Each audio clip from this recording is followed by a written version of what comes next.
Selling a home can be a stressful process, but avoiding these common mistakes can make it much smoother and much more profitable. First, don't overprice your home. While it's tempting to aim high, overpricing can scare off buyers and leave your home sitting on the market. Instead, work with your realtor to set a price that reflects market conditions and attracts serious buyers. Second, don't neglect staging or presentation. A clean, decluttered, and well-staged home makes a huge difference. First impressions matter, both in person and online. Third, don't overlook repairs and updates. Small issues like leaky faucets or scuffed paint can signal to the buyer that the home hasn't been well cared for. Fixing these before listing can save you thousands in headaches later.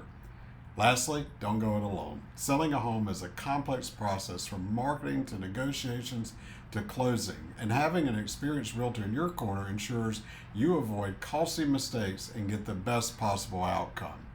If you're ready to sell and want to avoid these pitfalls, let's talk.